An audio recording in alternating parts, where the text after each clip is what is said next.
Yo, what's up everyone, and welcome back to another episode of Barrier Breach. In this video, we will be exploring Buzzsaw Bloodhouse, which is actually a collection of different versions rather than just one game. With that being said, we will be going over all of the different levels and their unique level designs and traps, as well as the villain of this game, so stick around if you want to explore this with me. Alright, let's go discover some secrets. So like I mentioned earlier, Buzzsaw Bloodhouse comes in different versions, and the first one in our timeline is version 0.1.5. Off rip, I wanted to show you guys this test room just off to the side of our spawn. This is more than likely just a base template that Puppet Combo used at first, but there are some areas on the map that look like this, which we'll see later on. You may have also seen this black box floating in the back, and this is actually a cube that holds the Chainsaw Killer's model. This box serves as a placeholder for the killer when he's not actively spawned in on the map and chasing us, and it's interesting to watch his run animation play out like this. Something really cool that I discovered is that the Night Ripper model is actually present in this game as well, and you can see him just T-posing here. It's always fun finding characters from other games when doing this. We actually saw something similar in Nun Massacre and Night Watch. I know we aren't going over to the Night Ripper since we did it already, go watch that video, but this is the first time I was actually just able to remove his fedora and duck mask, and you can see what is underneath. Going back to the main game, I was able to remove the Chainsaw Killer's mask, and we can finally see what he looks like. I really like how he has this deranged, crazy look. We will look at this killer later on, as well as another secret character I was able to spawn in, so keep watching if you want to see that. With that being said, let's actually move on to the obstacle course. So honestly, there isn't anything too crazy to show off, especially in these Buzzsaw games, since they're pretty straightforward and not complicated. I will show how the traps look and work from out of bounds, but I figured it'd be best to just comment on the level design choices instead. One thing I like about these games is just how simple the traps and obstacles can be. Here you can see how this room is simply just a large box with layers of barbed wire repeated over each other. Just over in the next room, we have the chainsaw pendulum hallway, where I was able to remove the wall to unveil how it looked like underneath. You can see how it's literally just a floating chainsaw that isn't bound to anything, but of course, it doesn't matter because no one would see this anyways. Well, except for you watching this right now. Next we have this saw trap that you jump over, and it's simply just a small drop off. Skipping forward a little bit, we have this maze room, and you can see how you simply just have to walk across and exit to the other corner of the cube, but of course, when you're actually down here, the camera throws you off a lot. Next, we have the more difficult chainsaw pendulum room, and it's just fun to see it laid out like this. Hallways like this I think would work great for a 2D version. Just after that, we have this staircase, and it looks like Puppet Combo may have intended to connect this room in some way, but ultimately decided not to. Who knows, they may have wanted to add another floor entirely. So here we have the wall dart obstacle, and you can see how the darts spawn just over here, make their way across the room, and eventually respawn back here. So we finally make it to this part of the game where we encounter the Chainsaw Killer for the first time. In this room, you basically just have to press the corresponding colors in the order that you see on top of this door by going to their colored rooms and activating a switch.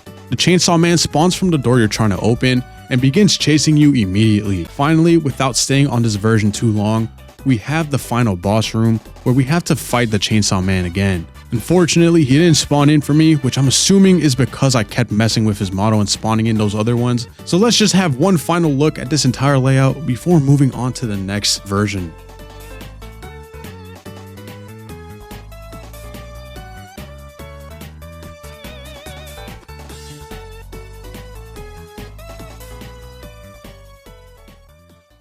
Next in the Buzzsaw Bloodhouse series is version 0.4, which sees the environment and level change into a fast food chicken spot type of vibe. Starting off, you know I had to take a closer look at the chicken sticking out of the wall in the spawn room, since it's the first thing that stands out when booting up this game. Next we have pieces of fried chicken just being hung from the ceilings, and I don't know, I feel like Puppet Combo should try making a horror game that takes place in a fast food spot because I need to see more food modeled by them. After that, we have this conveyor belt which has fried chicken on a production line. The chickens spawn just out of view from behind the camera and make their way down here before playing on an infinite loop. I know this game is obviously poking fun at the actual horrendous and terrible conditions that real chickens have to face in the name of feeding the population, but seeing it in this form really just hits home. It almost acts as an analogy, so to speak. With that being said, I'm still bodying a 50 piece from McDonald's any day of the week, but I still feel terrible about it regardless. Moving on, we have one of the most frustrating rooms in all of gaming, where you have to maneuver around tons of chainsaws sticking out from the ground, all while the camera angles are messing with you and the controls are janky. If you somehow make it past this room, you make it to the final obstacle course, where you have to run past the deadly soda and juice streams. The Chainsaw Man is also here too, but we already went over him. But before we move on, I wanted to show you guys this hidden level, which is actually one of the Buzzsaw Bloodhouse versions that we're gonna go over. I was able to slowly spawn in each room one by one, and it's actually the entire full level. But don't worry, we will explore this in its dedicated game when the time comes. So second to last, we have Buzzsaw Bloodhouse version 2.2.1, which has a childlike toy teddy bear theme. You may have noticed that this isn't the layout of the rooms we just spawned in the previous version, which I find really odd. You would think that would have been the next level or version, but I guess not. So before I go any further, notice how all the balloons, hearts, and floppy disk lives are all spawned in before the actual rooms. There isn't any meaning to this, I just thought it was cool. So the one thing I remember hating about this game is just the sheer amount of censoring I had to do because of all the graphic imagery splattered on seemingly every wall. Ironically, the very first thing I discovered was this old spawn room, which added even more graphic pictures to the walls that I had to censor.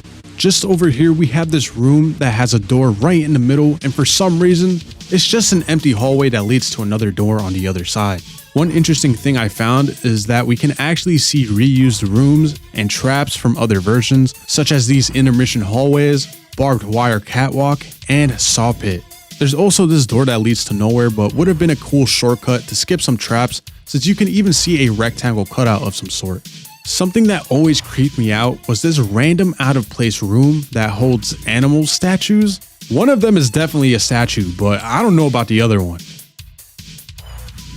After that, we finally have the boss room. One cool thing I discovered is that there was an old version of this room that was scrapped because it was way too small. If you played this game, you know that this boss room is already pretty small, so this old version would have been impossible to beat. The killer usually spawns here, but we already went over him a few times, so we're just gonna move on. So the last version of Buzzsaw Bloodhouse, at least to my knowledge, is version 3.0. This is actually the first version I played way back then, and I remember crashing out because I kept dying, so this is actually kind of therapeutic to me. This version actually takes the most liberties when it comes to obstacle design, with additions such as a rotating 4-sided chainsaw, nail gun rooms, Tomb Raider ceiling spikes, alternating floors, and platforming. Just after all those things, we have this maze room with saw blades that move throughout the rooms. Once you come out, all that is left is to get past these floor spikes, and you pretty much beat all that this series has to offer. Before we close out the video, I wanted to show you guys this hidden box out of bounds that holds animations and death scenes. You might notice that this model is brand new, and it's because it's actually taken from Pitchfork Massacre. This makes sense since we saw the killer from that game in the other versions, so perhaps these two franchises are related in some way. I know I kind of flew by this version, but you gotta understand that there really isn't too much to discover since all of the assets and traps are reused and repurposed. It's pretty much the same levels in different layouts with different textures and themes. I've always liked this series because they're so different from the regular puppet combo formula and are closer to platformer games rather than pure horror ones. I mentioned earlier how I really hope puppet combo does something with the fast food aesthetic, just like how we saw in version 0.4, because I feel like they just nailed that look so well. Hopefully we can see a puppet combo horror game that takes place in one of these restaurants.